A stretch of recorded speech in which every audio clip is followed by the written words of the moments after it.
Hola, buenas tardes a todos. Antes de comenzar el acto de hoy, me gustaría que tuviésemos un recuerdo para el pueblo de Ucrania que vive estos días una tragedia realmente sin precedentes. Desde Wolters Kluwer y desde la Fundación seguimos los acontecimientos con gran preocupación y queríamos hoy también mostrar nuestra solidaridad con los habitantes de esa región y bueno, una región en la que el grupo Wolters Kluwer opera ya desde hace años. Dicho esto, me presento, soy Cristina Sancho, presidenta de la Fundación Wolters Kluwer. Este año la Fundación Wolters Kluwer celebra su 15º aniversario y es un honor poder presentar hoy el resultado de su proyecto más reciente, que es el Observatorio de los ODS, de los Objetivos de Desarrollo Sostenible en el sector público. Es un grupo de trabajo que se ha constituido hace unos meses con, bueno, pues un poco con la misión de promover la excelencia en el ámbito público mediante la adopción de los Objetivos de Desarrollo Sostenible de la Agenda 2030. Esa adopción, la adopción de los ODS en el ámbito público es aún muy irregular y necesita pues, del apoyo de todos los operadores del sector. Hablamos tanto de la administración estatal como de la autonómica y la local, también de la seguridad social, las empresas y entidades financieras públicas y, por supuesto, también los organismos autónomos. Todos los operadores de ese sector deben unirse y contribuir al objetivo compartido, al objetivo común de aportar a la sociedad el máximo valor posible y eso realmente lo facilitan los objetivos de desarrollo sostenible.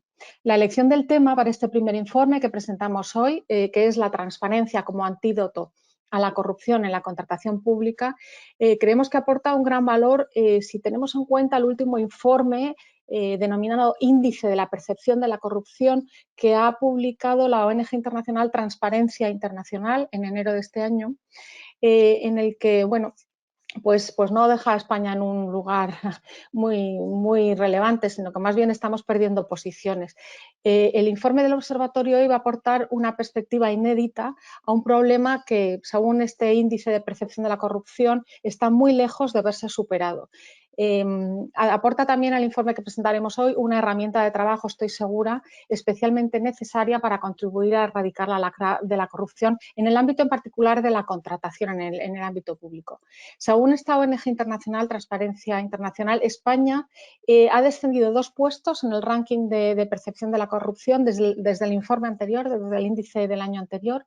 Estamos en la posición 34 de los 180 países que conforman la comunidad internacional y en el puesto número 14 de los 27 de la Unión Europea. Realmente no es una posición que nos interese mantener y yo creo que debemos aportar entre todos nuestro granito de arena para mejorar en esas posiciones. Como destaca esta ONG en el comunicado que acompañó al índice de este año, dice literalmente que sigue latente en España un nivel de corrupción que incide en el buen funcionamiento de las instituciones democráticas y que requiere una llamada a la acción a las autoridades públicas, al sector privado y a la sociedad civil. Por lo que respecta a la Fundación Wolters Kluwer, como parte de la sociedad civil, estamos en ello y trataremos de aportar con este informe y los siguientes nuestro granito de arena al mencionado propósito. No ha sido esta la única razón para elegir como tema central del primer informe el problema de la corrupción en la contratación pública, que está vinculado al ODS 16 de la Agenda 2030. Este ODS, como todos saben, promueve la paz, la justicia y la solidez de las instituciones y es un ODS que la Fundación Wolters Kluwer lleva trabajando incluso desde antes que se hablara de los ODS, puesto que lleva 15 años desarrollando proyectos como el Observatorio de la Actividad de la Justicia, que se lanzó en el año 2009, el Observatorio de la Justicia Gratuita, que evalúa la actividad del turno de oficio y del Servicio Público de Justicia Gratuita desde el año 2006, o el apoyo que llevamos desde la Fundación Wolters Kluwer a programas de justicia restaurativa y mediación desde el año 2014. El ODS 16 realmente es un ODS central que es transversal a toda nuestra actividad. Por tanto, este observatorio que presentamos hoy viene a completar un poco el plan más amplio de trabajo en torno al ODS 16 que desarrollamos en la Fundación. Hoy ha contado este observatorio para la elaboración y la presentación del trabajo con 2 de los mayores expertos de España en el ámbito de la Administración de Justicia y de la Administración Pública, como son el magistrado de la Audiencia Nacional de la Sala de lo Penal, Joaquín Delgado Martín, y la doctora en Derecho y Directiva Pública Profesional, Concepción Campos Acuña. Los dos han aportado, entre ambos, una doble perspectiva, tanto desde el punto de vista de la previsión, de la prevención de la corrupción, como desde el punto de vista de la represión de las conductas ilícitas en el ámbito de corrupción en el sector público, y en especial la corrupción derivada de la contratación pública. Van a acompañar hoy a los autores dos personalidades también, tanto de la justicia como de la academia, y en este caso también del Tribunal de Cuentas, que son Ana Isabel Gómez, que es magistrada de la Sala de lo Contencioso Administrativo de la Audiencia Nacional, y Isabel Fernández Torres, que es consejera del Tribunal de Cuentas y profesora de Derecho Mercantil, profesora titular de Derecho Mercantil en la Universidad Complutense. Les agradezco a los cuatro, tanto a los autores como a las ponentes hoy, su presencia en este evento, la dedicación que han prestado a esta presentación y al informe en el caso de los autores. También, como siempre, me gusta agradecer al equipo de Wolters Kluwer en el ámbito, sobre todo en la parte editorial, pero también de marketing y comunicación, pues la ayuda que nos prestan en todos los proyectos de la Fundación, porque sin ellos realmente, sin el equipo de la división legal de Wolters Kluwer, pues no haríamos prácticamente nada en la Fundación. Este va a ser el primer acto del Observatorio de los ODS. Tenemos el compromiso de seguir trabajando en los demás, en los 17 ODS de la Agenda 2030. Este es el primero, no va a ser evidentemente el último paso que demos en este proyecto. Tenemos el compromiso de compartir los resultados de esta investigación y de las posteriores con las autoridades públicas, con todos los operadores y, por supuesto, con el público en general, puesto que el informe se puede descargar gratuitamente ya desde la web de la Fundación y desde Wolters Kluwer, pero vamos a difundir en redes sociales y por todos nuestros medios el enlace para que cualquiera se lo pueda descargar fácilmente. Vamos a comenzar así un camino que yo creo que va a convertir este observatorio en un referente en el estudio de la sostenibilidad en el sector público. Voy a pasar ya a presentar a los ponentes en el acto de hoy. Vamos a empezar. Tienen todos un currículum tan largo que hemos intentado sintetizar, pero no sé si vamos a ser capaces de hacerlo muy corto, porque Ana Gómez es magistrada de la Sala de Contencioso Administrativo, como decimos, de la Audiencia Nacional desde el año 97. Ingresó en la Escuela Judicial en el año 84 y ha estado destinada como juez y como magistrada en diversas localidades en el territorio en España, y además ha participado o ha sido miembro del Servicio de Estudios e Informes del Consejo General del Poder Judicial, siendo jefa de este servicio durante los años 2004 a 2006. Isabel Fernández Torres, por su parte, es consejera en la actualidad del Departamento Tercero de Fiscalización del Tribunal de Cuentas. Además, es profesora titular de Mercantil en la Universidad Complutense desde el año 2017. Fue vicerrectora también de la Complutense hasta el año 2019 y secretaria general de la Universidad Internacional Menéndez Pelayo entre los años 19 y 21.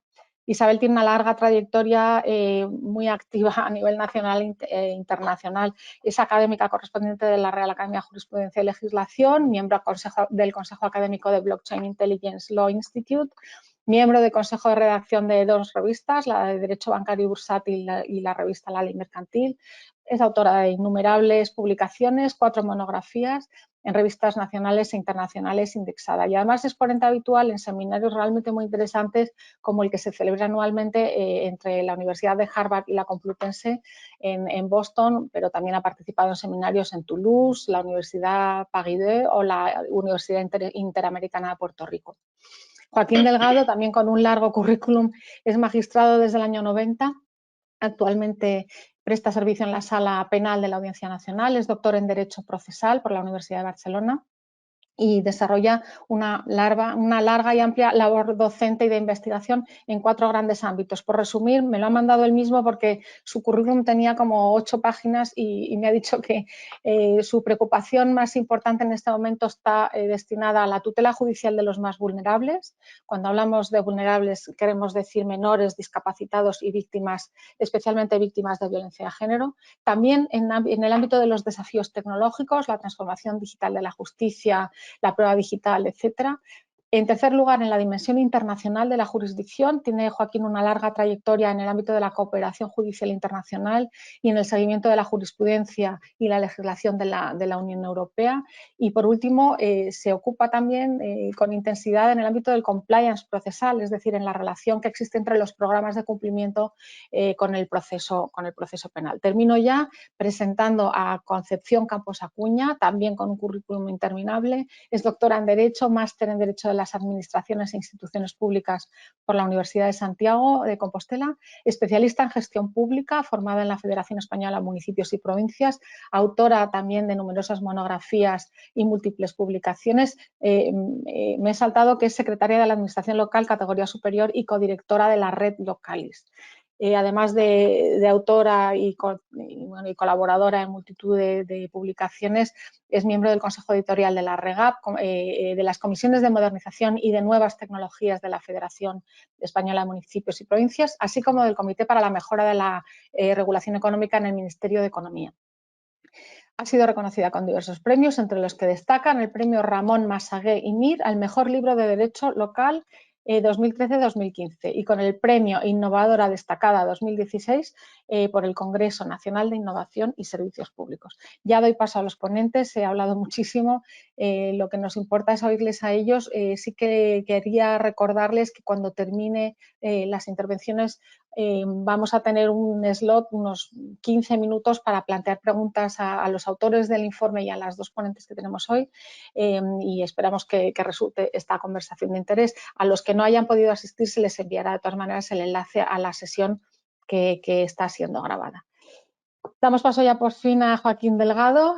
Joaquín, cuando quieras, presenta tu parte del informe. Muchas gracias. Muy bien, muchas gracias, Cristina. La verdad es que es un auténtico honor participar en este observatorio. Cristina, muchas gracias por contar conmigo. Y también estoy encantado de compartir esta mesa con Concha, con Ana Isabel y con Isabel Fernández.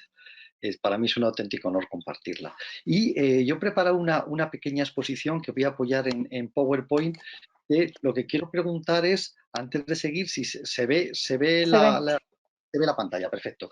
Bien, pues en mi exposición me voy a centrar en lo que es la sanción, la parte de la sanción. La parte de prevención se ocupará posteriormente Concha. Y pretendo contestar a esta pregunta. ¿Cuál es la capacidad efectiva del sistema judicial español para imponer sanciones disuasorias frente a la corrupción en la contratación pública? Bien, esta respuesta a esta pregunta se puede responder en torno a dos pilares básicos. El primer pilar es el sistema de responsabilidad y el segundo, el sistema de integridad judicial. Sistema de responsabilidad, es decir, cómo responden las personas que cometen actos de corrupción en la contratación pública. Y segundo, desde el punto de vista del sistema de la integridad judicial, cómo se exige o cómo tiene que ser el sistema para exigir esa responsabilidad. Bien, en este menú del sistema de represión, cuando hablo en la primera parte, cuando hablamos de sistema de integridad judicial, nos referimos sobre todo a tres elementos. Primero, la ética judicial. En segundo lugar, la regulación de unos mecanismos adecuados de acceso a la función judicial y de política de nombramientos. Y en tercer lugar, una adecuada regulación de los procedimientos disciplinarios, de evaluación del desempeño y de promoción a los cargos judiciales. Esa sería la primera parte. Y la segunda parte, en el sistema de la responsabilidad de la persona autora, lo centraríamos en tres focos distintos. El primer foco, la responsabilidad administrativa, tanto por infracción disciplinaria como otros posibles efectos, por ejemplo, la nulidad del contrato afectado. En segundo lugar, la responsabilidad penal y en tercer lugar, la responsabilidad contable exigida ante el Tribunal de Cuentas. Yo me voy a centrar a partir de este momento en la responsabilidad penal. Y dentro de la responsabilidad penal vamos a distinguir tres partes: el derecho penal material, el derecho procesal penal y el derecho orgánico o la organización del sistema penal. Desde el punto de vista del derecho penal material es necesario primero definir los tipos penales. No hemos detectado que en el informe que exista graves carencias en esa definición de los tipos penales en el sistema español. En segundo lugar, la definición de las consecuencias suficientemente disuasorias. Y destaco la sanción de decomiso, la sanción de prohibición de contratar con el sector público y, por último, los instrumentos penales para premiar la colaboración que voy a ver posteriormente. Y en tercer lugar, la parte de ejecución de las penas. Es decir, cuando se plantea la suspensión, cuando se plantea la suspensión de la pena del condenado, pues esta balance que hay que hacer entre la idea de resocialización y la idea de prevención de que en relación a que estas conductas puedan volver a producirse. En segundo lugar, me refería al derecho procesal penal. De hecho, dentro de este derecho procesal penal tenemos el problema de la gestión de los macroprocesos, el problema de la figura de los informantes o alertadores, los whistleblowers, y su traslado al proceso penal. Y en tercer lugar, los instrumentos ya procesales, ya lo veremos luego, para premiar la colaboración. Y por último, cuando me refería al derecho orgánico, es importante profundizar en la idea de la especialización y en el futuro analizar cuál ha de ser el papel de la Fiscalía en un futuro nuevo sistema penal o una nueva ley de enjuiciamiento criminal. Y junto a ello empezar a analizar ya en profundidad el papel de la Fiscalía Europea.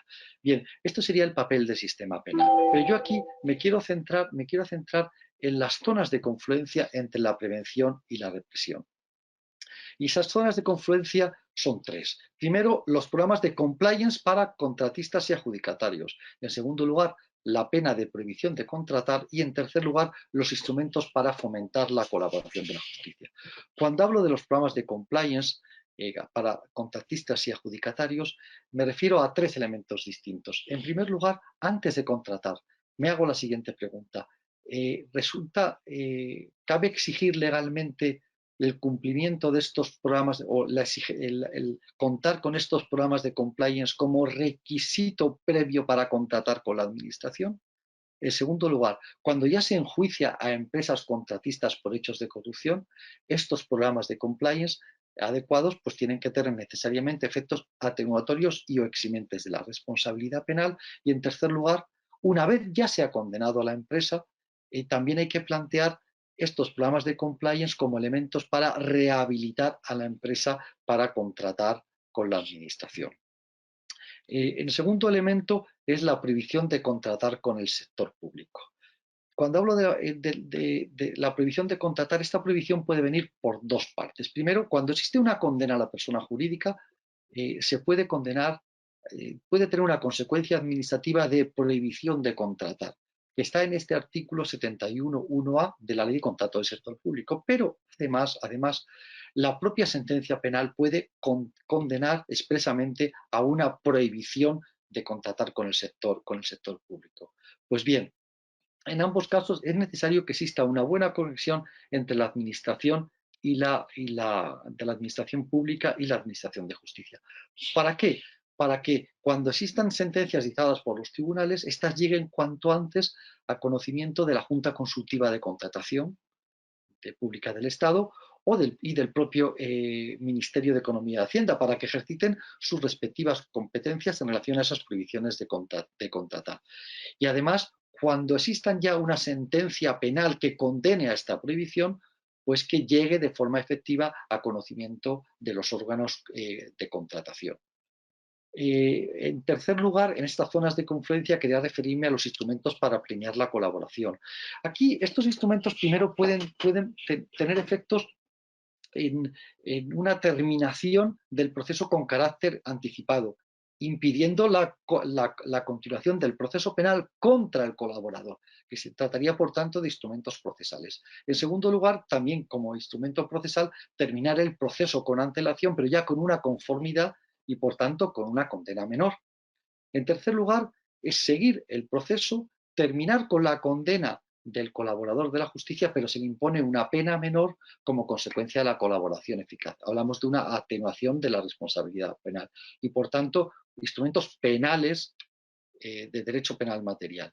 En cuarto lugar, se sigue el proceso, se condena a la persona, pero en la fase de ejecución de la pena se tiene en cuenta esta colaboración. ¿Para qué? Para supuestos de ejecución, de derecho a ejecución de la pena, por ejemplo, la suspensión, o para elementos penitenciarios, para las propias condiciones de cumplimiento de la pena privativa de libertad.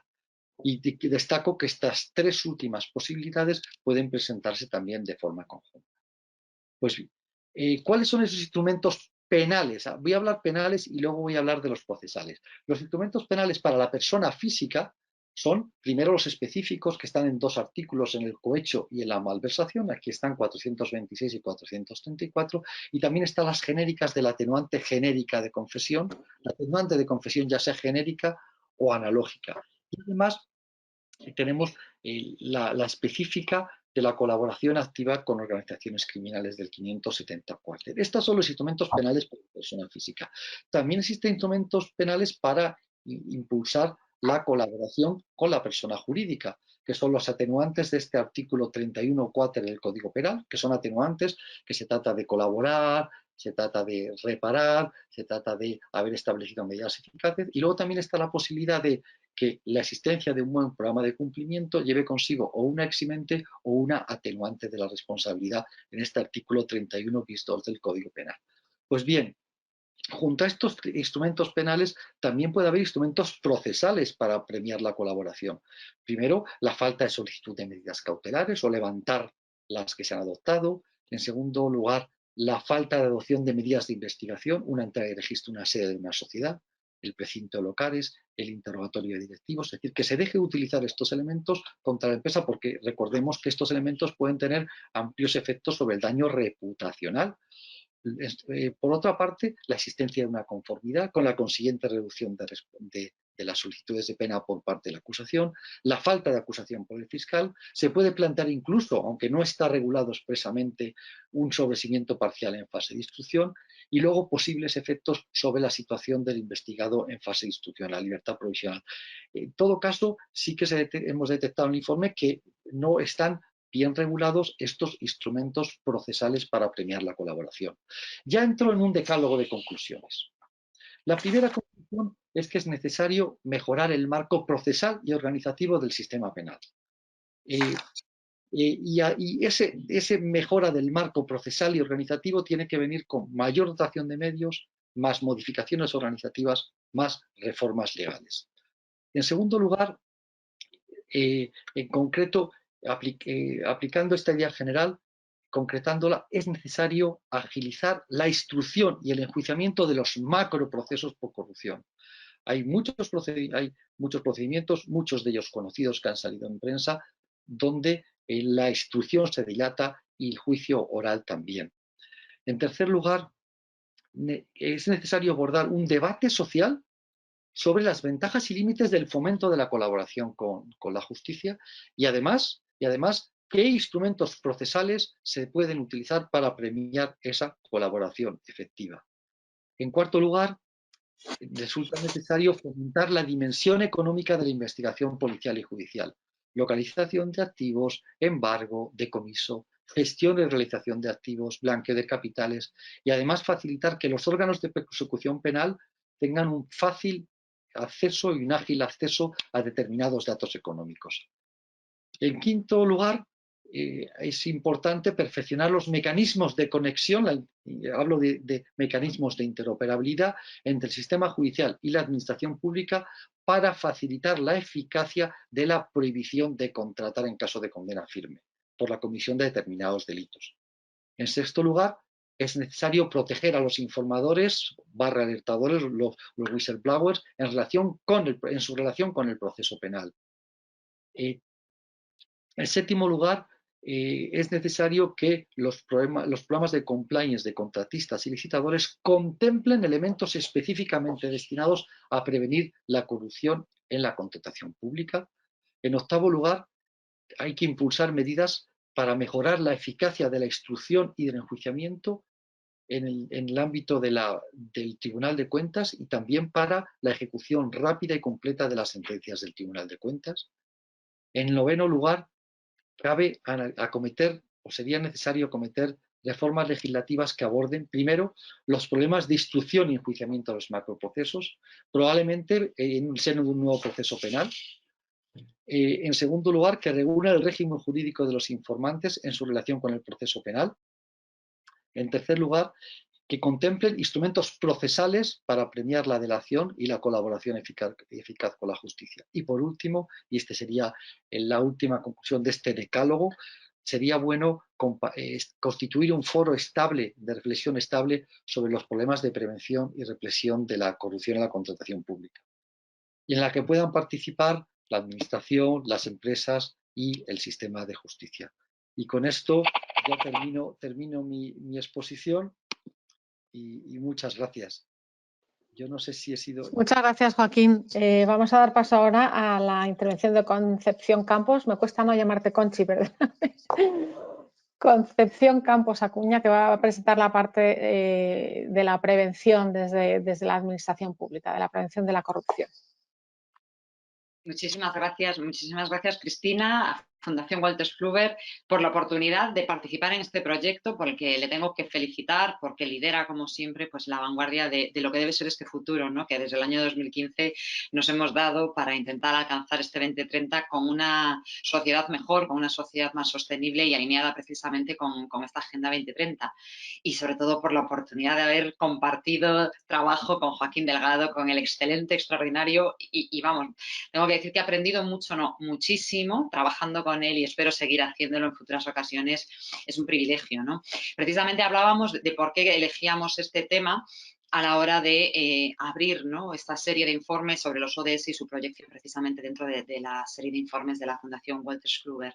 Y realmente yo creo que todo lo que hemos vivido durante la COVID ha demostrado que los terrenos y las situaciones de incertidumbre que se originan tienen mucho que ver con la contratación pública. Hemos experimentado cómo los procesos de toma de decisión debían de ser demasiado ágiles, ¿no? Nos veíamos yendo a estos, que se ha generalizado tanto esta expresión de los mercados persa, ¿no? Periodos cortos de tiempo para intentar responder a problemas inéditos de extrema gravedad, relajando las actividades de supervisión, en muchos casos los requisitos legales, las obligaciones de transparencia, y nos parecía muy interesante abordar esto a un nivel macro, desde una doble perspectiva, prevención y represión.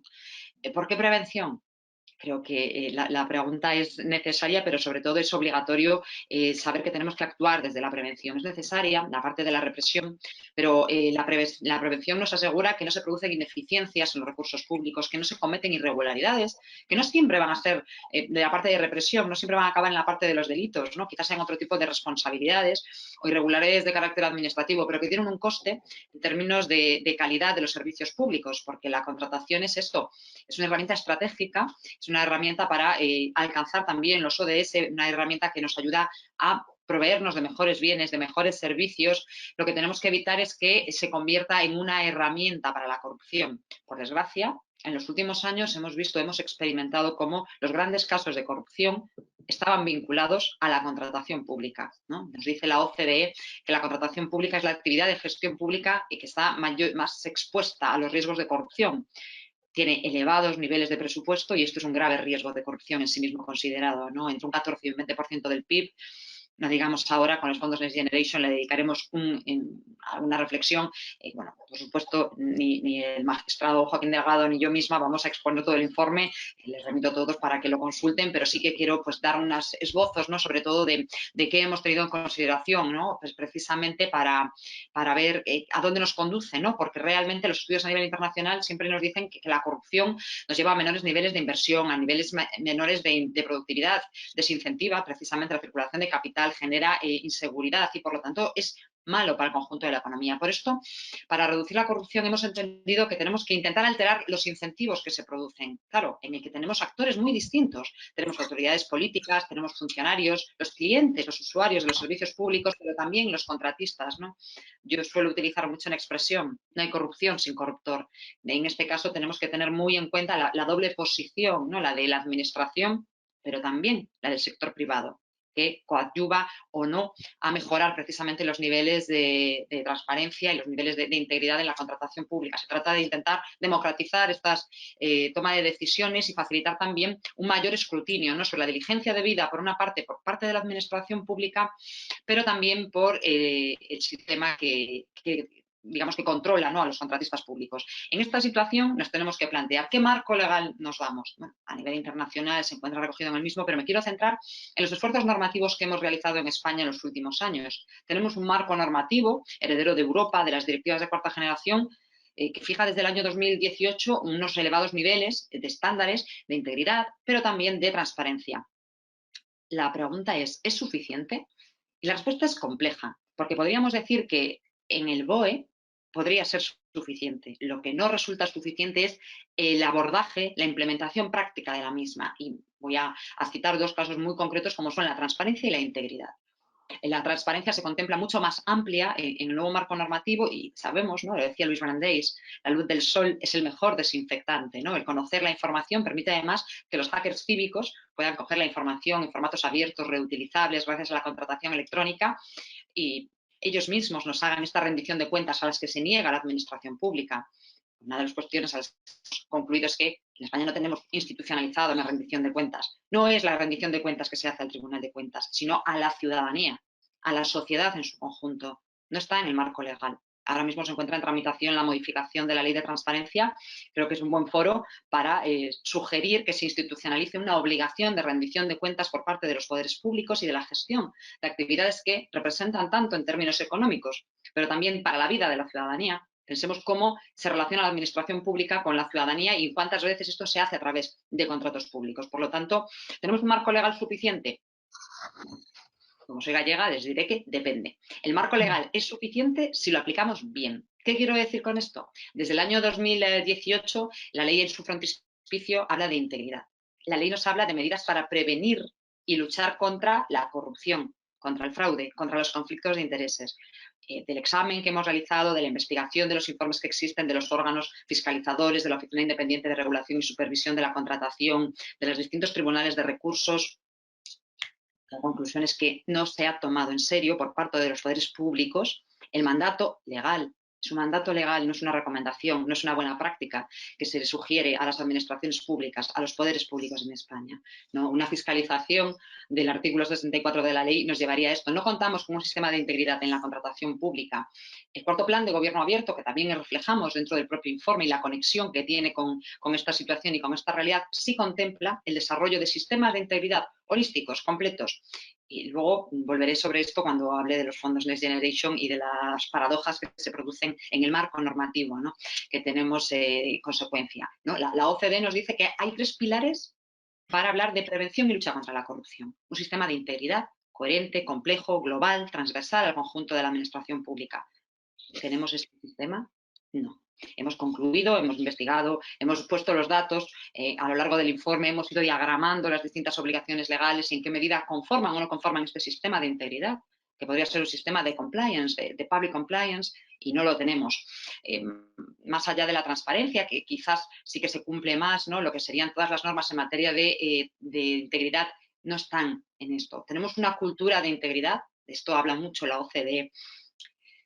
Bueno, pues también diría que, por desgracia, todavía nos queda un amplio recorrido para hablar de la debida transformación cultural en la que la ética pública, la integridad pública deje de ser algo más que un mensaje y se convierta en una realidad. Y la rendición de cuentas eficaz, volviendo al mismo, en España no tenemos una estrategia nacional de anticorrupción tampoco, lo ha puesto de relieve el informe de situación sobre la situación del Estado de Derecho de 2021. Carecemos de una estrategia anticorrupción que sirva de guía de las medidas preventivas y represivas para combatir la corrupción. En este estado de situación de las cosas, ¿qué podemos hacer? ¿Cómo abordamos las situaciones,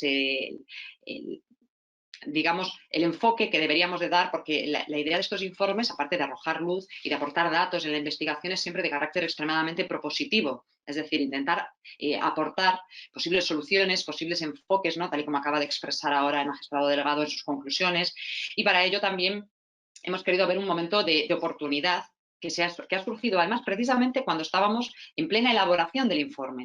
Todos ustedes seguro que habrán oído hablar de los fondos Next Generation, ¿no?, del plan de recuperación, transformación y resiliencia. Abordamos también esta situación en el informe con una derivada muy clara. Tenemos exigencia legal de planes antifraude. ¿Qué significa esto? Que la gestión de los fondos europeos, también a través de la contratación pública, subvenciones o contratación pública, viene acompañada de una exigencia legal. la existencia de planes de medidas antifraude. No estima, el legislador en España no estima que tengamos que recurrir a este tipo de planes para los demás contratos. No estima que la gestión de los fondos públicos en el resto de supuestos tenga que estar sujeta a estas medidas específicas del ciclo antifraude, de lucha contra la corrupción y de prevención y gestión de los conflictos de intereses. Los conflictos de intereses, creo que no necesito decirlo porque es público y notorio, son un área de elevado riesgo en materia de contratación pública. ¿Quién es quién, ¿no? Y qué puede hacer precisamente la Administración? Y aquí nos planteamos dos preguntas. ¿A qué responsabilidades están sujetos las personas que intervienen en los procedimientos de contratación? Y ¿qué papel tienen los órganos de control? Desde el punto de vista de las responsabilidades, tengo que recurrir de nuevo a la dualidad, al papel y a la realidad. Y la realidad, por desgracia, nos demuestra que hay escasas responsabilidades, tan solo en la fase de represión, aquellos casos que con carácter general acaban siendo enjuiciados. La responsabilidad en vía administrativa, más allá de la responsabilidad contable, de la que nos encantaría haber podido profundizar más, pero teníamos limitaciones y esperamos que en futuros informes, y además contando con colaboradoras como Isabel Fernández, seguro que llegamos a análisis, pues yo creo que de mucho valor y que van a añadir mucho en relación a esta cuestión, no son eficaces. La responsabilidad disciplinaria para los empleados públicos, la responsabilidad en materia de integridad y buen gobierno para los responsables políticos, para los órganos directivos. Me remito a las hemerotecas, a los datos, siempre al dato, maldito dato, como se dice precisamente en la hemeroteca, que les muestra que esto no funciona, no hay responsabilidad patrimonial, escasa responsabilidad contable y luego algunos casos que evidentemente llegan ahí. Cuando ahora mismo, precisamente, el dato nos va a permitir una trazabilidad, una conservación de las actuaciones en el marco del mismo. Recordemos que en España la tramitación de la contratación es íntegramente electrónica. Esto nos permitiría la aplicación de las tecnologías para llegar a conclusiones extraordinarias, para hacer data mining, precisamente en la gestión, en la prevención de los conflictos de intereses. Esto que sí que hemos aprobado para Europa. Tengo que ponerlo y subrayarlo nuevamente porque no entiendo esta contradicción de que tan solo, porque además se reconoce así en la exposición de motivos, tan solo en estos casos debamos de custodiar, preservar y proteger los intereses financieros de la Unión Europea y no en el caso de los intereses financieros del mismo. Por lo tanto, responsabilidad pues, de dudosa exigibilidad. Órganos de control, ¿son suficientes? ¿A más controles, mejores controles?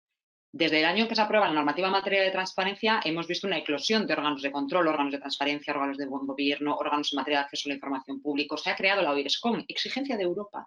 No nos olvidemos, ¿no? Y que está haciendo una labor extraordinaria desde el punto de vista propositivo. A lo largo del informe recogemos y nos nutrimos en diversas ocasiones de los datos que aportan sobre la contratación en relación a las oficinas antifraude en Baleares, en Cataluña, en Valencia, la recién creada en la Cámara de Andalucía, el Consejo de Cuentas de Galicia. ¿Están resultando más eficaces? Tendremos que seguir remitiéndonos a los datos para ver si estamos obteniendo bienes de mayor calidad, de mejor producción. Pero tendríamos que decir que quizás los controles puedan ser más eficaces. No que sean ineficaces, porque no lo son, pero sí que tenemos que decir que podrían ser más eficaces, podrían estar alineados, podríamos hacer una gestión única del dato, que no se está haciendo por parte de los órganos de control. Digamos que por enfocar ya una parte pues, concreta, hemos llegado a una serie de foto fija, ¿no? Es decir, no tenemos un enfoque integral.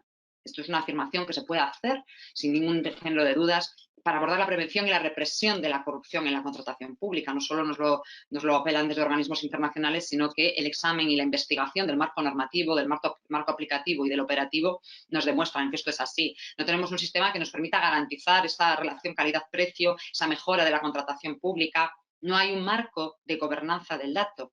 Hay unas obligaciones, tramitación electrónica, implantación, pero no hay una gobernanza del dato como esa fuente de información que en pleno siglo XXI nos puede permitir técnicas de inteligencia artificial, la aplicación de las técnicas de blockchain.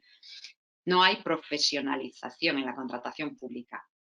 Un apunte. No quiero decir con ello que no haya buenos profesionales en la contratación pública, sino que no está suficientemente profesionalizada por la escasez de medios, de recursos, por la falta a veces de medios de formación suficientes, de itinerarios de especialización, en un entorno muy complejo, de un marco normativo cambiante, de difícil aplicación. Nuestra ley de contratos no es una buena ley.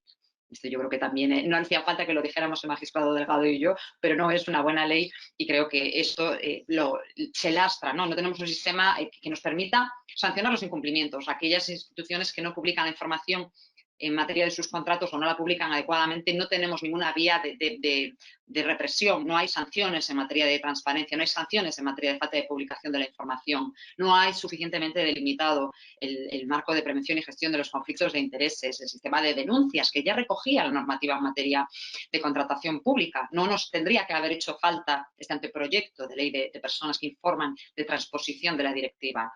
No hay capacidad, como decimos, de gestión de las nuevas tecnologías para prevenir y luchar.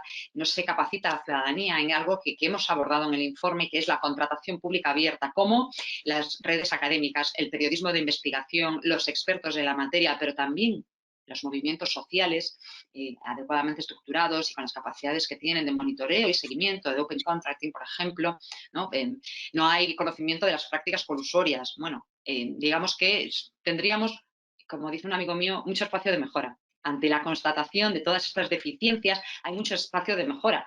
Y si no las ponemos de relieve, difícilmente se podrán abordar en modo propositivo, que, como digo, no es precisamente el objetivo de este informe, el de solo subrayar aquello que no se está haciendo, que se podría hacer mejor, sino intentar aportar, porque si no tenemos el diagnóstico, si no tenemos la foto de las debilidades, de las amenazas que hay en torno a la contratación pública, recuerdo un 20% del Producto Interior Bruto, que supone en muchos casos el motor de un gran número de empresas. Acabamos de verlo, ¿no?, con la necesidad de reajustar los precios de la contratación pública como consecuencia de la escalada mundial que está habiendo a nivel internacional. Precisamente por ello generábamos una serie de recomendaciones que creemos que pueden ser interesantes, pero como conjunto, como sociedad. Lo decía la presidenta de la Fundación al inicio cuando hablaba del papel de la sociedad civil, que es tan importante en materias como estas, ¿no? Generar espacios de debate, de reflexión, hablar de esta contratación abierta, ¿no?, para que todo el mundo pueda aportar y monitorizar, aprobar y ejecutar al fin una estrategia nacional de contratación.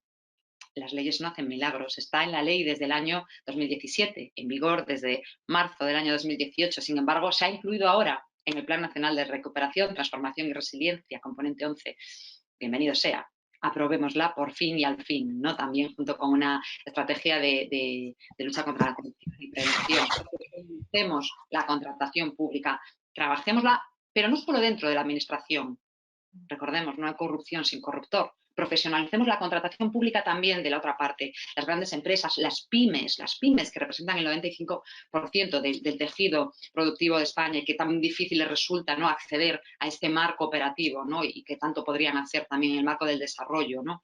Utilicemos el data mining, ¿no? Generemos una única fuente de datos para que podamos poner a los órganos de contratación de una sola vez toda la información en un único formato que se pueda tratar, para facilitar también esto que decíamos, ¿no?, de la interoperabilidad entre los tribunales penales, los órganos de contratación.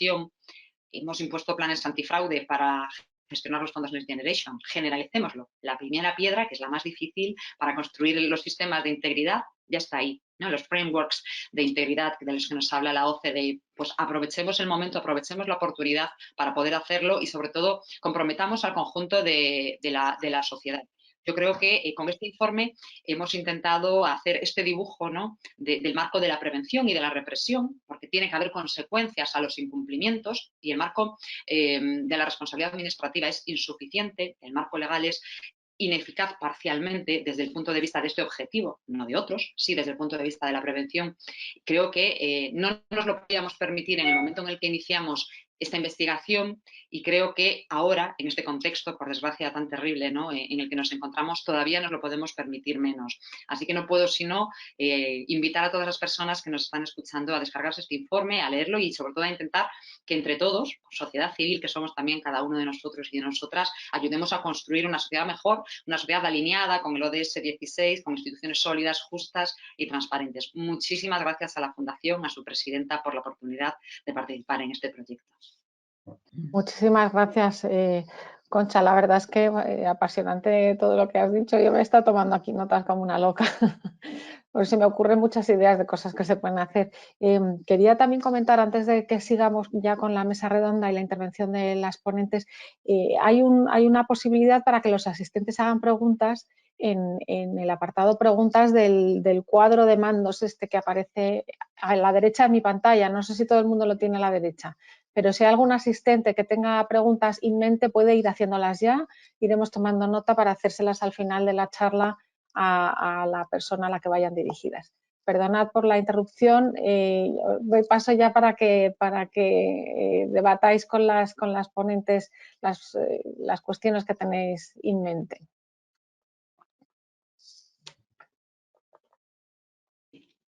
Bueno, como decía, muchísimas gracias a Ana Isabel y a Isabel Fernández por estar hoy aquí, y además es todo un lujo poder contar con el Tribunal de Cuentas y además con el Poder Judicial, ¿no? Que son, como digo, nuestras grandes herramientas también en el marco de la gestión, ¿no? De ese sistema de incentivos y desincentivos que tanto nos pueden ayudar desde el punto de vista preventivo, ¿no? Yo que siempre utilizo y recurro mucho al Tribunal de Cuentas, aquellas personas que me hayan visto hablar de prevención y lucha contra la corrupción habrán visto mi slide sobre el Tribunal de Cuentas, pues no puedo estar más encantada de compartir hoy esta jornada con Isabel Fernández, que además era, ya antes de estar en el Tribunal de Cuentas, un gran referente para mí. Y precisamente, ¿no? El Tribunal de Cuentas ha empezado a abordar también, aparte desde el punto de vista de la jurisdicción, informes de fiscalización, ¿no? Como hizo y recogemos en el propio informe sobre el cumplimiento de la Ley 19/2013 de transparencia, acceso a la información y buen gobierno, incluso de relieve incumplimientos que, bueno, al final salen en los periódicos, salen en los medios de comunicación y también generan ese otro incentivo al cumplimiento, ¿no? Es un papel muy importante y que yo creo que también contribuye a impulsar esta nueva política de cumplimiento, sabiendo que hay un órgano, el Tribunal de Cuentas, que hace mucho más que fiscalizar solo los números, las cuentas, los presupuestos, sino las políticas públicas también. Y por ello, ¿quién mejor, ¿no?, que una representante del propio Tribunal de Cuentas para contarnos cuál es el papel que le corresponde a la jurisdicción contable en esta materia, ¿no? Prevención y lucha contra la corrupción en la contratación pública. Quería Isabel, muchísimas gracias. Cuando quieras, te escuchamos atentamente.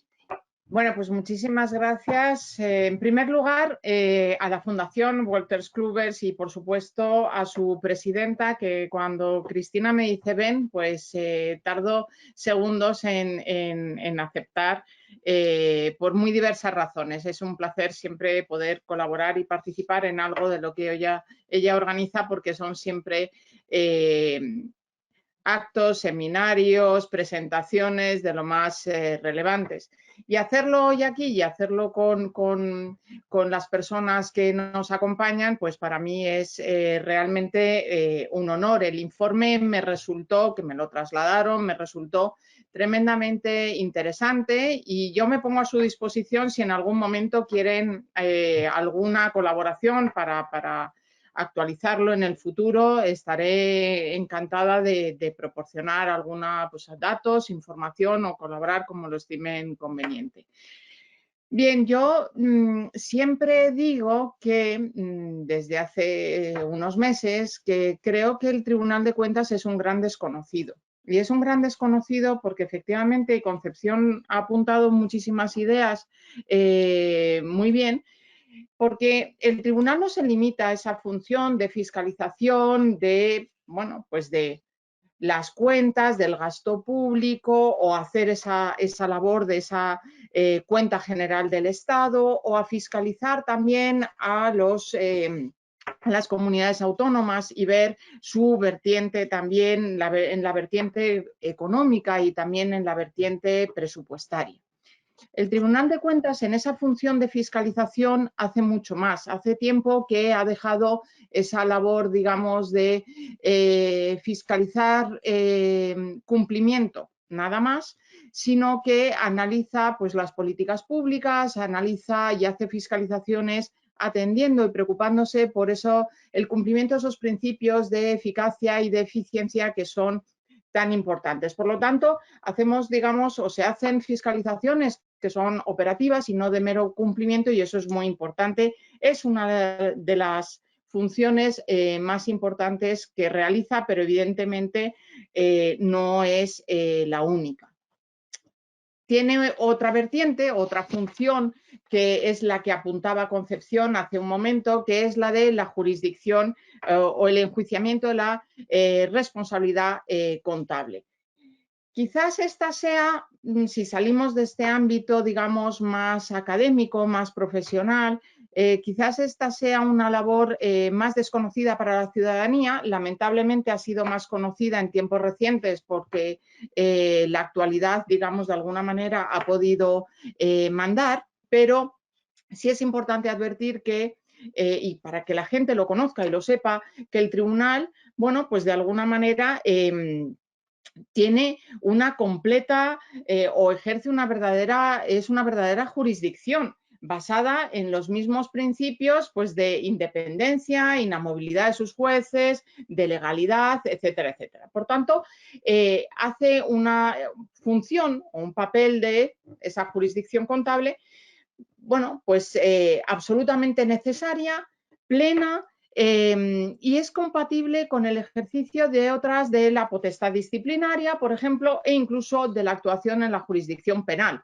Por lo tanto, eso es un elemento a tener en cuenta. Todas estas características ya hace mucho tiempo que el Tribunal Constitucional las puso de manifiesto. Y me remito también, por no entrar y no perder quizás tiempo en esos elementos, pero hay una organización no gubernamental que es importante conocer y que engloba a todas las entidades fiscalizadoras superiores, que es el INTOSAI. Y bueno, pues el INTOSAI reconoce cuáles son los principios que tiene que reunir un órgano, como puede ser el Tribunal de Cuentas, cuando además realiza una función como es la de enjuiciamiento de la responsabilidad contable, que son los que tiene recogidos de alguna manera nuestra ley y por lo tanto pues todos los principios de legalidad, de un proceso justo con todas las garantías, la ejecutividad de los fallos, etcétera, etcétera. Todo eso está perfectamente recogido, ¿no? Por lo tanto, el tribunal de alguna manera ejerce esa función dotado de unas potestades y lo hace con total independencia y sometimiento única y exclusivamente pues, a la ley y al derecho. Y luego tiene una pequeña función que es una función consultiva muy limitada porque está efectivamente, y reiterando o utilizando otra vez la palabra, limitada a aquellos proyectos normativos que afecten a todo su régimen institucional y sus funciones. Si me voy a la parte, digamos, y centrarlo en la parte de contratación pública, pues evidentemente, tal y como he puesto de manifiesto, y aquí se ve muy claramente en materia de contratación, el tribunal no se limita a esa fiscalización o al cumplimiento, al control del cumplimiento de la legalidad, sino a esos principios de eficacia y eficiencia. Son lo que llamamos esas fiscalizaciones de carácter operativo. Y esas fiscalizaciones o ese control sobre la actuación de esa gestión económico-presupuestaria del sector público, que como ha dicho Concepción, tiene un peso en el Producto Interior Bruto enorme, bueno, pues se hace conforme a esos principios de legalidad, eficiencia, transparencia, economía y, evidentemente, cumpliendo todos los principios y todos los elementos que se han venido a integrar en lo que se llama la contratación pública estratégica, es decir, todos los criterios de sostenibilidad, de igualdad de género, etcétera, etcétera. Bien. En esa función o esa labor, digamos, que ahora es lo que más preocupa en este momento, de prevención o de lucha contra el fraude y en última instancia esto estamos hablando de lucha contra la corrupción, sí que quiero poner de manifiesto que la función del Tribunal de Cuentas no es esa, es decir, la finalidad del procedimiento de cualquier fiscalización que se lleva a cabo no es detectar los hechos generadores de responsabilidades contables. La función es ver cómo si ese gasto que se ha realizado ha cumplido, si ese contrato ha cumplido con esos principios de eficacia y eficiencia. En relación con la justificación, por ejemplo, de un contrato, bueno, pues puede ser constitutiva de alcance cuando el gasto se ha realizado con un objeto ajeno a los fines públicos legalmente confiados a esa entidad en cuestión. En relación con esos principios de eficacia y de eficiencia también, bueno, pues pueden tener un impacto indudable en la contratación pública porque permiten establecer la existencia de un perjuicio patrimonial en aquellos supuestos en los que se vislumbra de alguna manera la frustración de los fines últimos perseguidos por la administración pública. Es decir, se procura atender a la finalidad patrimonial del órgano público contratante. Y en cuanto al momento, y este es otro dato, digamos, importante, otro elemento importante al que se presta bastante atención, es que en el momento en el que se produce el perjuicio en la institución pública que ha llevado a cabo esa contratación, podríamos decir, irregular, lo que se fija el tribunal es un poco en ver el momento en el que se hizo el encargo. A ese momento es al que se retrotrae el tribunal para ver qué es lo que ha sucedido hasta ese momento, ¿no? Bien, uno de los principales retos que asume el Tribunal de Cuentas en materia de contratación es precisamente hacer un examen mucho más exhaustivo de la fase de ejecución de los contratos, que este es digamos, uno de los grandes problemas, porque hay que ir a un examen de la situación y de los elementos que trascienda al de la documentación que tenemos. Entonces, por lo tanto, cuando se hacen fiscalizaciones, lo que hay que tratar es de intentar averiguar qué es lo que ha pasado al margen de esos papeles, ¿no? Bueno, por lo demás, cualquiera que haya mirado un poco la página web o incluso el plan anual de fiscalizaciones que se aprobó recientemente, pues siempre hay fiscalizaciones previstas en materia de contratación pública. Han salido en prensa las fiscalizaciones en materia de contratación COVID y todavía quedan por salir. Saldrán en los 2 próximos meses, van a salir varios informes. Es decir, es un tema que ocupa y preocupa.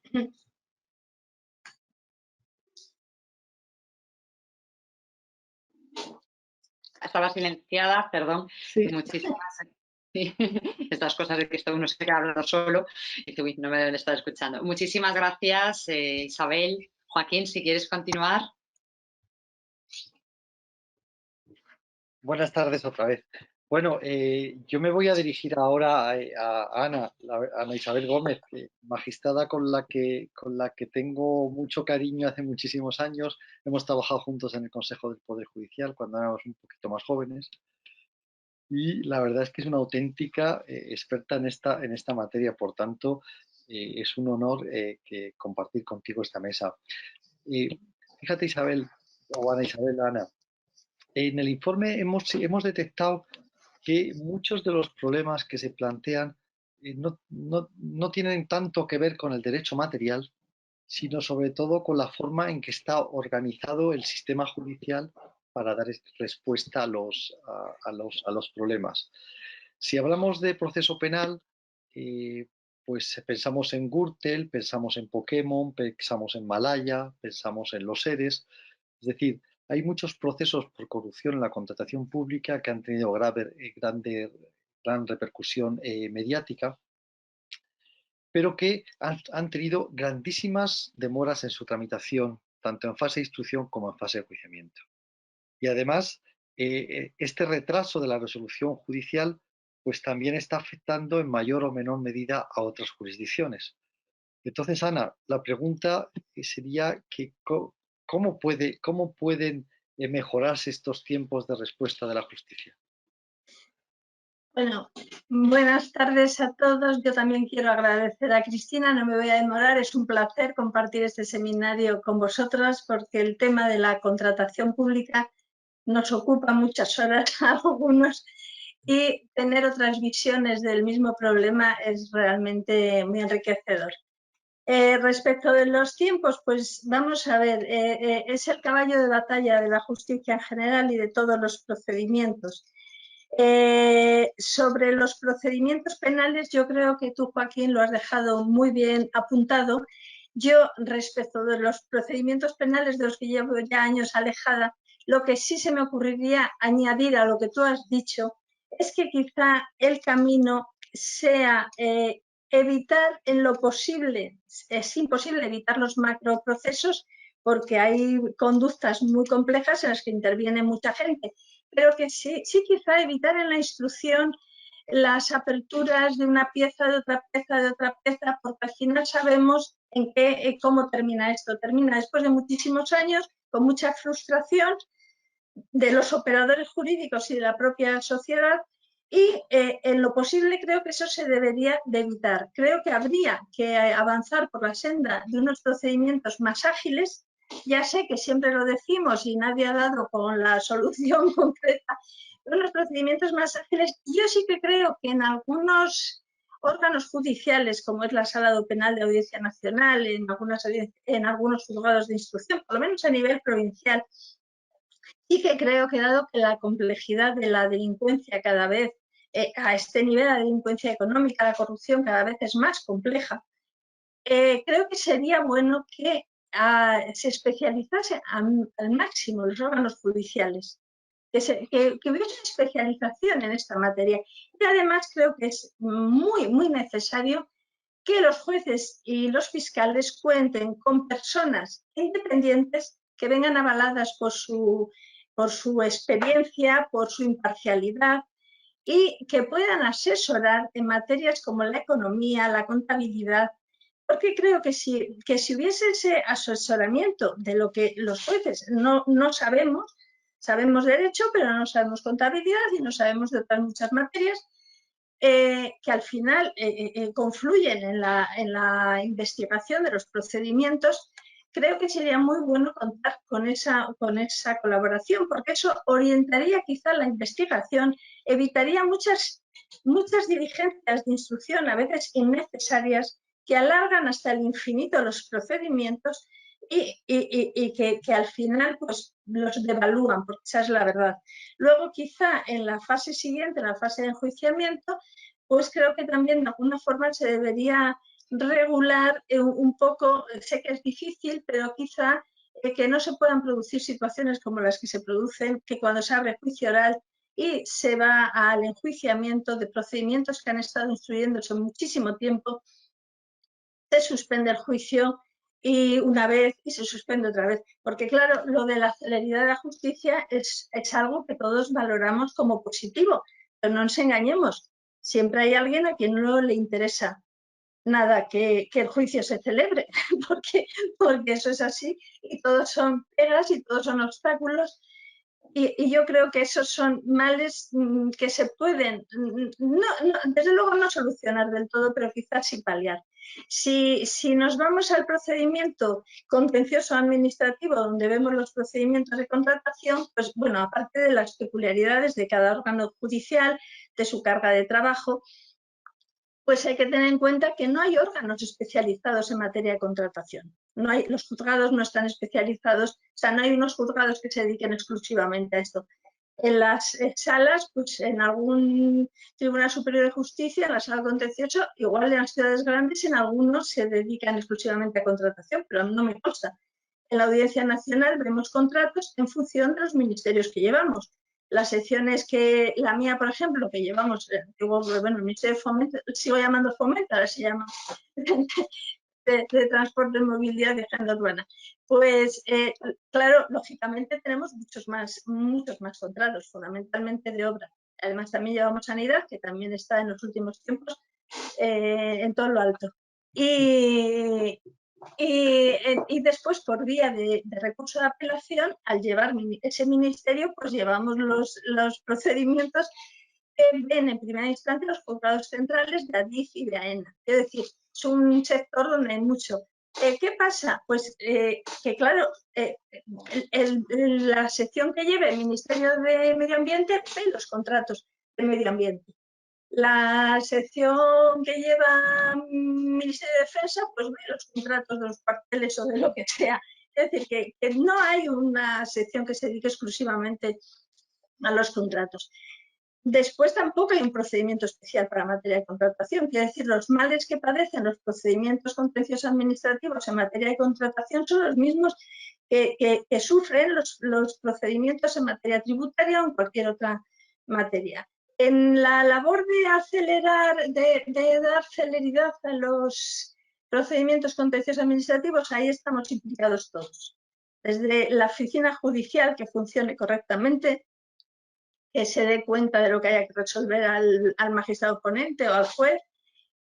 La propia administración tiene un papel fundamental, porque cuando nosotros le pedimos un expediente es muy necesario que lo mande, primero que lo mande rápido, que lo mande bien, porque los expedientes de contratación no hace falta que os diga lo complejos que son. A veces son difíciles de manejar, sobre todo ahora que trabajamos en digital. Luego hay una cosa que es una fase previa a la interposición del recurso en sede jurisdiccional, que es que estaría bien que la Administración resolviese con resolución expresa las reclamaciones en materia de contratación. ¿Por qué?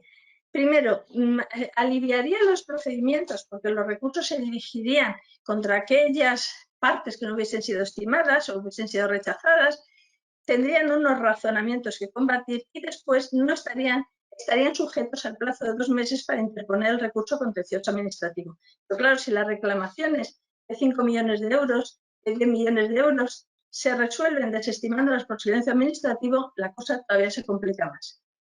Y esa es la situación que tenemos actualmente. Luego hay otro factor que no puedo dejar de mencionar, que es la propia actuación de las partes. En estos procedimientos, que son muy complicados, normalmente se pide el expediente administrativo, se da traslado para formular demanda por 20 días y es extraño el supuesto que no haya una primera petición de ampliación de expediente, otra vez hay que oficiar al ministerio, otra vez hay que llegar, otra vez hay que dar traslado, una segunda petición de ampliación de expediente, otra vez. Así los plazos, pues evidentemente se incrementan notablemente. Luego, pues eso puede estar justificado cuando vas a resolver. Hay ampliaciones de expediente que bien, que estaban justificadas, pero muchas veces no es así. Con la prueba, pues sucede lo mismo. A veces no hay un informe pericial del que no se pida ratificación. Yo siempre digo que las ratificaciones las carga el diablo, porque con frecuencia no tienen el resultado que se pretende, pero todo eso va dilatando los procedimientos. Entonces, soluciones, pues que todos colaboremos en esa línea, que se racionalicen los procedimientos, quizá un procedimiento más acelerado, pero es que el procedimiento es el mismo para todos los recursos contenciosos administrativos y quizá la especialización sí sería algo interesante. No sé si es factible y eso es lo que se me ocurre sobre esta materia. No puedo ser más optimista, lo siento. Tengo que decir también que, fijaos, sin descargar, los procedimientos judiciales son lentos, eso no es indiscutible, pero tengo que decir que nos están llegando procedimientos de reclamaciones contractuales de contratos que se rigen por el texto refundido del 2000. O sea que es que la vida de estos expedientes, cuando hay reclamaciones, bueno, la vida de todos los contratos en general es muy larga ya en vía administrativa. Muy bien. Oye, yo os iba a pedir, porque están entrando preguntas un montón de asistentes, entonces, si pudiéramos ser más concisos a lo mejor en las preguntas y respuestas, para dar hueco también a los asistentes a preguntar cosas. Creo que me he alargado, Cristina. No he controlado el tiempo. No lo digo por ti, en general nos estamos todos enrollando, empezando por mí, que me he ido del tiempo también en la presentación, perdona. Nada, yo voy a ser muy concreta con mi siguiente, muy quirúrgica, con la pregunta a Isabel, porque además es un tema que yo creo que interesa mucho y que ha tenido cierto eco, ¿no? Y cierta publicidad, que es precisamente el papel, ¿no?, que va a jugar y los retos a los que se enfrenta el Tribunal de Cuentas y el conjunto de los OCEX, ¿no?, que parece que han diseñado una estrategia conjunta en relación con la fiscalización, con el control de los fondos Next Generation. Ahí la IGAE, la Intervención General de la Administración del Estado, tiene un papel muy importante, ¿no?, como autoridad responsable, pero ellos ya han anunciado, ya se han reunido y ha salido, pues, público y notorio, pues aprovecho que la tenemos aquí y que no nos escucha nadie para que nos cuente algo. Isabel, lo que puedas. Bueno, a ver, la posibilidad de hacer informes conjuntos por parte de todos los OCEX es una posibilidad que está contemplada en la ley, está ahí, ya se han reunido, ha habido un acuerdo para poner en marcha un proceso de fiscalización. Es cierto que de alguna manera en el ámbito más autonómico hay una cosa que simplifica un poco el proceso en mi modestísima opinión, es que ya se ha producido, ya hay ejecución de gasto. Cuando yo he hecho la presentación del Tribunal de Cuentas al inicio, no la he hecho inocentemente. Cuando yo he dicho que el Tribunal de Cuentas ejerce una labor de control permanente y sobre un presupuesto de ejecución de ingresos y de gastos, es porque eso ya se ha producido en el ámbito, digamos, autonómico. Tenemos todavía el problema que a nivel estatal esos gastos muchas veces no se han materializado. Entonces, ¿dónde estamos en este momento? Porque ese es nuestro problema. Si la fiscalización es consuntiva y no ha habido gasto, tenemos un problema. Entonces, ¿dónde estamos? Bueno, pues hemos planificado dos grandes fiscalizaciones, eso es público, está en el plan, dos grandes fiscalizaciones en la idea de empezar a estudiar, a analizar qué planes a lo mejor antifraude, si se han contratado fuera o no, es decir, a consultoras, si ha habido contratación externa a consultoras para poner en marcha esos planes antifraude, si se ha hecho, si no se ha hecho, qué se ha hecho, La verdad es que lo cierto es que la orden ministerial está bastante desarrollado. Entonces hay que ver si alguien va más allá de eso o no, o qué introduce o no, para en el futuro ver si eso ha sido suficiente o no. Es decir, es un reto que se va a afrontar. ¿Qué problemas tenemos? Uno, formación, lo ha dicho antes Concepción de manera muy clara, y no porque no tengamos buenos profesionales, sino porque estamos ante algo bastante novedoso. Por lo tanto, ya tenemos ahí programadas una serie de formaciones en materia de fondos Next y demás. Y el otro grandísimo problema que tenemos aquí en materia de contratación pública, y también lo ha dicho de alguna manera Concepción antes, es el tema de la especialización y todo el tema digital. Es que a veces hablamos desde Madrid, y España es muy grande y es muy difícil y la brecha digital es una realidad. Es una realidad. El ayuntamiento N de la provincia Y de la comunidad Z, pues a lo mejor no tiene personal. Algunas veces el tribunal se encuentra con que, no, mire, es que está haciendo la labor de interventor no sé quién, porque es que ahora no hay interventor. No, es que esto no lo hemos podido meter en la plataforma de contratación del Estado porque el que lo tenía que hacer ya no está.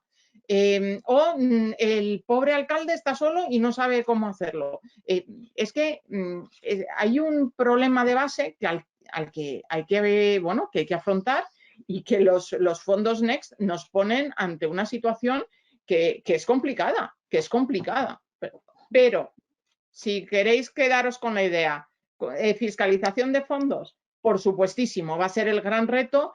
No digo yo hasta el 26, porque vamos más allá, porque si fiscalizamos gasto, iremos más allá del año 26. Y de hecho, en mi propio departamento tenemos ya en la cabeza fiscalizaciones para poner en marcha en el año 23. O sea que sí. Perfecto, muchas gracias, Isabel, por la concreción.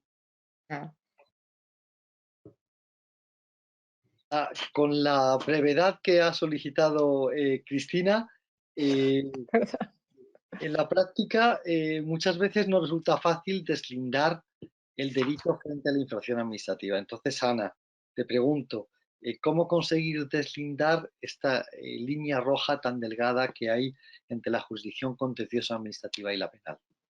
Sí, este es un tema muy interesante. Voy a tratar de ser breve, no es mi especialidad ser breve, pero voy a serlo. A ver, en principio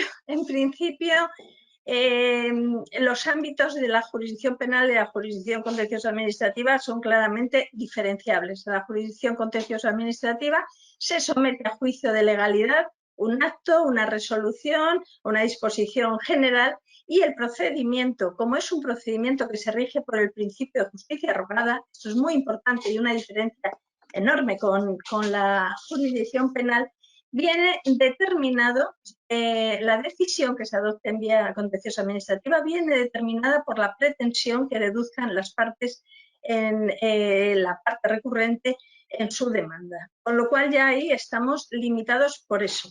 No se somete, no se investiga un contrato completo, no, se resuelven cuestiones concretas que plantean las partes. Hay unos ámbitos que son comunes, porque hay unos principios superiores de la contratación que se persiguen en ambas jurisdicciones. Se trata de defender la defensa de los intereses generales, de los bienes, de que haya una libertad de acceso a la licitación, que haya libertad de competencia, que haya libre competencia, que no haya discriminación. Eso está claro, y de una forma u otra los tipos penales que contemplan supuestos distintos de corrupción van por esa línea. Pero evidentemente la prevalencia del derecho penal sobre el derecho contencioso administrativo, eso es incuestionable, y eso tiene una traslación a esta cuestión que tú planteas, Joaquín. Cuando confluyen ámbitos de actuación, porque hay conductas que pueden ser efectivamente constitutivas de un ilícito penal y de un ilícito administrativo, si la jurisdicción penal está actuando, está conociendo, la jurisdicción contencioso administrativa no tiene más que apreciar si esa resolución que se pueda dictar en el procedimiento penal tiene influencia en la decisión del procedimiento contencioso administrativo. El juez o el tribunal contencioso administrativo tiene que apreciar una cuestión prejudicial penal, suspender el curso del procedimiento hasta que se resuelva en vía penal, porque sabéis que en vía contenciosa las cuestiones incidentales o prejudiciales se pueden resolver siempre que sean civiles o sociales, nunca con la jurisdicción penal. Tiene otra traslación, es este principio, que es que los hechos que se declaran probados en un procedimiento penal son inamovibles y vinculan a la administración y a los órganos judiciales de lo contencioso administrativo. En esto el Tribunal Constitucional lleva muchos años diciendo esto, es muy, muy claro, de que unos hechos no pueden existir y no existir para los distintos órganos del Estado. Entonces, esta es, de hecho, la jurisdicción contenciosa o la civil o cualquier otra, ninguna puede plantear un conflicto de competencia con la jurisdicción penal.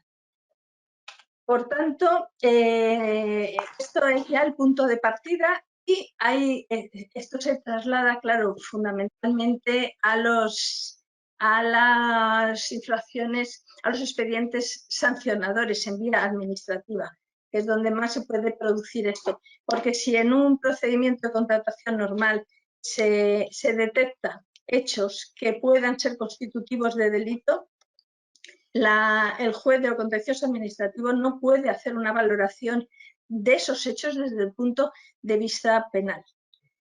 Como mucho podría deducir testimonio de particulares, mandarlo al fiscal para que haga lo que proceda. Cabe en este tipo de conductas que pueden ser constitutivas de ambas, que sea esa dualidad, que pueden constituir ambas infracciones. Sabemos que es posible, así lo ha declarado desde antiguo el Tribunal Constitucional, el doble enjuiciamiento y la calificación jurídica de los hechos. Pero siempre que no coincida, o sea, no se den las tres coincidencias que determinan el non bis in idem, claro. Esto supone que si hay identidad de sujetos, identidad de hechos y identidad de fundamentos jurídicos o bien jurídico protegido, en ese caso jugaría el non bis in idem y, por supuesto, la prevalencia es la jurisdicción penal. Pero si eso no es así, si coincide solo el sujeto y el hecho, pero el bien jurídico es distinto, sería posible sancionar la misma conducta por las dos vías, por la vía penal y la vía contencioso, o sea, por la vía administrativa y someterlo a juicio de legalidad en la vía contencioso administrativo. En los expedientes de contratación, si tengo un minuto, Cristina, no sé. Por favor, sí. Yo sí que querría destacar una cosa. Los supuestos de conductas que pudiésemos englobar dentro de la categoría de corrupción en materia de contratación, por lo que yo he visto hasta ahí, ya he visto unos cuantos años los contratos administrativos, yo los centro más en la fase de adjudicación del contrato. No sé cómo lo veis vosotros. Yo creo que estas conductas que rozan, que aparte del ilícito administrativo roza, y a veces más que roza, el ilícito penal, se da más en la fase de adjudicación que en la fase de ejecución de los contratos. En la fase de ejecución de los contratos lo que se da es graves responsabilidades contables, se puede causar un grave perjuicio al erario, pero las conductas que realmente están en ese límite son estas, pues adjudicar un contrato de una forma incorrecta que no le corresponde a su objeto, la adjudicación de contratos menores sin someter a ningún tipo de control, el fraccionamiento de los contratos para poderlos sustraer a la forma de contratación que les corresponde, la adjudicación a quien no tiene ni la solvencia técnica ni la solvencia económica, la fijación de unos precios o unos presupuestos de licitación que no son ajustados y no son los que corresponden al alcance del contrato.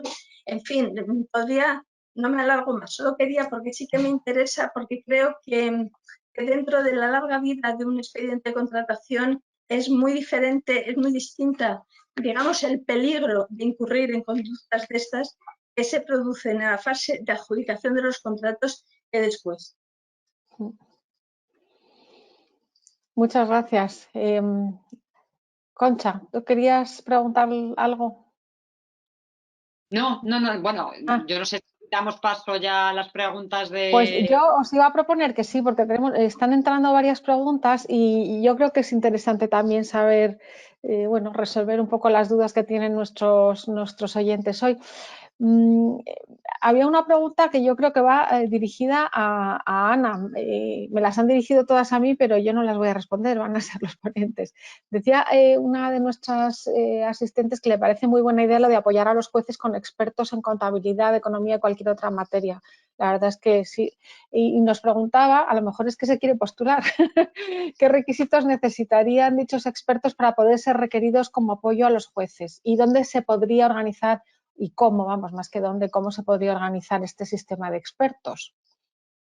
Bueno, dado que actualmente no existe ese cuerpo de expertos independientes, eso requeriría una reforma legal, porque lo que sí hay ahora son peritos que en cada colegio profesional, que cuando uno tiene que acudir a un peritaje, pues se oficia al colegio. Ellos tienen un sistema de selección de ingenieros de caminos, de economistas, pero eso es distinto porque esos son, en el procedimiento administrativo es a petición de parte, sea un perito, siempre que sea petición de perito judicial, porque si es una pericial de parte la trae ya la parte correspondiente. En el procedimiento penal, que yo sepa, Joaquín sabe más, creo que eso no está previsto, pero creo que sí que es algo que debe abordarse, porque facilitaría muchísimo y encauzaría por el buen camino muchos procedimientos que son una telaraña terrible de la que no hay manera de salir. Entonces, no creo que ahora mismo haya ningún proyecto sobre eso, pero sería muy deseable. Pero podemos incorporarlo a las propuestas del informe. Sí. Solo un matiz, que Joaquín efectivamente lo puede decir, porque vamos, yo conozco compañeros y compañeras que han estado en procesos y aparte de que les citan como testigos y acaban actuando como peritos, explicándoles a su señoría aquello que desconoce, luego en este área se ven asistidos por la IGAE, por la Intervención General del Estado en instrucción, en lo que es la fase de instrucción de los procedimientos penales. Yo esto sí lo he visto. Sí. Estás sin voz. Aquí. Ya lo he puesto. Vamos a ver, efectivamente, en materia de proceso penal, uno de los grandes obstáculos que genera un retraso, incluso una imposibilidad en algunos procedimientos, es la pericial, las pruebas periciales. Claro, estamos hablando de un montón de procedimientos. La IGAE puede llegar a determinados procedimientos, pero no al gran número de procesos judiciales que tenemos en la actualidad. Por tanto, la IGAE colabora la agencia tributaria, pero también es verdad que con limitaciones. No es posible generalizarlo a todos los procesos como sería necesario. Por tanto, ¿cuál sería la solución? Totalmente de acuerdo con Ana. Crear un cuerpo forense, un cuerpo de expertos. Claro, eso genera una serie de costes que yo creo que sí que sería muy positivo que fueran asumidos por el Estado. Fuera de ese cuerpo, en cuanto hay que nombrar un perito por parte del juez, ya nos encontramos con problemas de organización, problemas de pago, problemas de provisión de fondos que son difíciles de solucionar. Muchas gracias, Joaquín. Más preguntas que nos hace el público. Preguntas sobre los programas de compliance como requisito para la contratación pública. ¿Deberían también las administraciones públicas, de esto hemos hablado, pero deberían también las administraciones públicas estar sujetas a similares programas de compliance? De momento solo aplica al sector privado estas exigencias. Bueno, si no es os que importa, soy súper experta en este tema. Además, hemos publicado una guía práctica de compliance en el sector público, precisamente con Wolters Kluwer, en la que abordamos específicamente la traslación de las técnicas de compliance a todos los sectores: urbanismo, gestión de presupuestos, protección de datos, y donde vemos precisamente el sentido que tiene. ¿Qué sucede? Lo hemos comentado y debatido y además muy ampliamente, tanto el magistrado Delgado como yo, a lo largo de nuestros trabajos, ¿no? La falta de incentivos. El sector privado lo tiene, es una responsabilidad penal. Claro, y yo haría una reflexión en voz alta. El cumplimiento normativo, la mejor satisfacción del interés general, ¿no es suficiente incentivo? Pues no lo es. Está claro, ¿no? Es decir, el incumplimiento normativo está muy estandarizado, ¿no? Partiendo que tenemos algo que se llama resolver por silencio administrativo, es decir, resolver por incumplimiento, ya lo hemos dicho todo.